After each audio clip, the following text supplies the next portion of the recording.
ബുള്ളറ്റിനിലെ ഗുരുതര പിഴവിൽ നിർവ്യാജം ഖേദം പ്രകടിപ്പിച്ച കേരള പബ്ലിക് സർവീസ് കമ്മീഷൻ. ഖേദപ്രകടനം തിരക്കഥാകൃത്ത് രാജേഷ് തിലങ്കേരിയുടെ ചിത്രത്തിന് പകരം കൊലപാതക കേസിലെ പ്രതി ആകാശ് തില്ലങ്കേരിയുടെ ചിത്രം അച്ചടിച്ചതിന് വാർത്ത പുറത്തു കൊണ്ടുവന്നത് ന്യൂസ് മലയാളം. തെറ്റായ ചിത്രം നൽകിയതിന് വായനക്കാരോടും ബന്ധപ്പെട്ടവരോടും നിർവ്യാജം ഖേദം പ്രകടിപ്പിക്കുന്നുവെന്ന് PSC. News Malayalam big breaking. വിവരങ്ങളുമായി അനുരു അശോകൻ തിരുവനന്തപുരത്ത് തത്സമയം ചേരുന്നു. Anuru, good morning. വാർത്തയായി വലിയ ഇത് PSCക്ക് സംഭവിച്ച ഏറ്റവും വലിയ വീഴ്ചകളിൽ ഒന്ന്, അത് വലിയ വിവാദമായി സമൂഹം ഒന്നാകെ ചർച്ച ചെയ്തു. ഒടുവിൽ ഇതാ ഖേദപ്രകടനവും.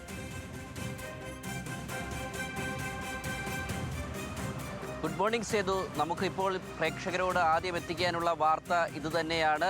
PSC ഈ ആകാശ് തിലങ്കേരിയെ മികച്ച തിരക്കഥാകൃത്താക്കിയ സംഭവത്തിൽ ആദ്യമായി പരസ്യമായി ഖേദം പ്രകടിപ്പിച്ചിരിക്കുന്നു എന്നുള്ളത് തന്നെയാണ്.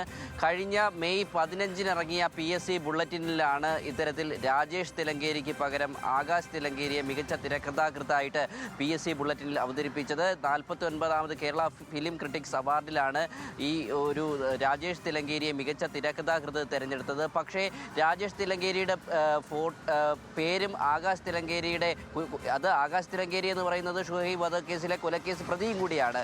അപ്പോൾ മുൻ CPM പ്രവർത്തകരും കൂടിയാണ്. അപ്പോൾ പക്ഷേ ഈ രാജേഷ് തിലങ്കേരിക്ക് പകരം ആകാശ് തിലങ്കേരിയെയാണ് ഇത്തരത്തിൽ ചിത്രമായി അവതരിപ്പിച്ചത്. പക്ഷേ ഈ ഒരു തെറ്റ് വളരെ മനഃപൂർവ്വം ഒളിപ്പിച്ചു വെക്കാനാണ് PSC ശ്രമിച്ചത്. ജൂൺ 1 ഇത് സംബന്ധിച്ചിട്ട് ഈ ഒരു തെറ്റ് സംഭവിച്ച് എന്ന് പറയുന്നില്ല. കാരണം ഒരു മാസം 2 തവണയാണ് PSC ഇത്തരത്തിൽ അവരുടെ ഔദ്യോഗിക പ്രസിദ്ധീകരണമായ PSC ബുള്ളറ്റിൻ പുറത്തിറക്കുന്നത്.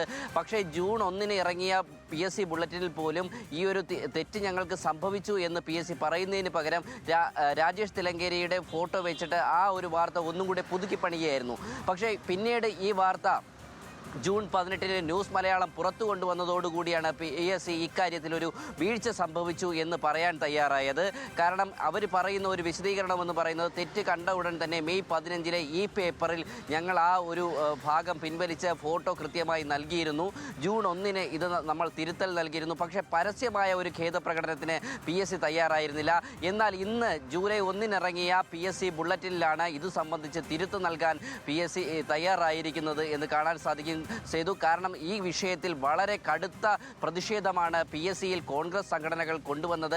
ഈ പുതിയൊരു സർക്കാർ അധികാരത്തിലേൽക്കുമ്പോൾ ഇത്തരത്തിലൊരു വിവാദം സൃഷ്ടിച്ച് സർക്കാരിൻ്റെ മോശമായ ഒരു പ്രതിച്ഛായ സൃഷ്ടിക്കാനാണ് PSC ശ്രമിച്ചത് എന്നുള്ള ആരോപണങ്ങൾ കോൺഗ്രസിൻ്റെ അനുകൂല സംഘടന അവിടെ ഉയർത്തിയിരുന്നു.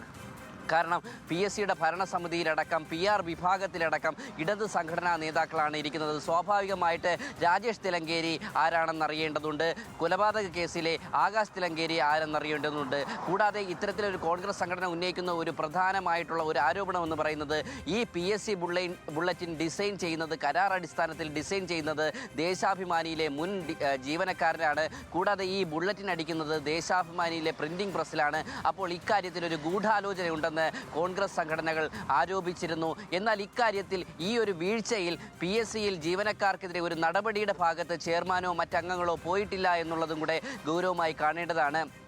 PRDയുടെ വകുപ്പ് അധ്യക്ഷനിൽ നിന്ന് ഒരു കാരണം കാണിക്കൽ നോട്ടീസ് നൽകിയതല്ലാതെ മറ്റ് ഈ ഒരു വീഴ്ച വരുത്തിയ സംഭവത്തിൽ ഉദ്യോഗസ്ഥർക്കാർക്കെതിരെയും PSC നടപടി എടുത്തിട്ടില്ല എന്നും കൂടെ നാം കാണേണ്ടതാണ്. എന്തായാലും ഉദ്യോഗാർത്ഥികളെ സംബന്ധിച്ച് അവർ ഏറ്റവും കൂടുതൽ ആധികാരികമായി വിശ്വസിക്കുന്നതാണ് PSC ബുള്ളറ്റിൻ. ആ ബുള്ളറ്റിനിലാണ് ഇത്തരത്തിൽ രാജേഷ് തിലങ്കേരിക്ക് പകരം ക്രിമിനൽ കേസിലെ പ്രതിയായ, കൊലപാതക കേസിലെ പ്രതിയായ വ്യക്തമാണ്. ഇപ്പോ നാട്ടിൽ മുഴുവൻ ചർച്ചയായി PSCക്ക് സംഭവിച്ച വലിയ പിഴവാണ്, വലിയ വിവാദമായി ചർച്ചകളായി ഒടുവിൽ നിർവ്യാജം ഖേദം പ്രകടിപ്പിച്ചിരിക്കുകയാണ് PSC. അനുരോധ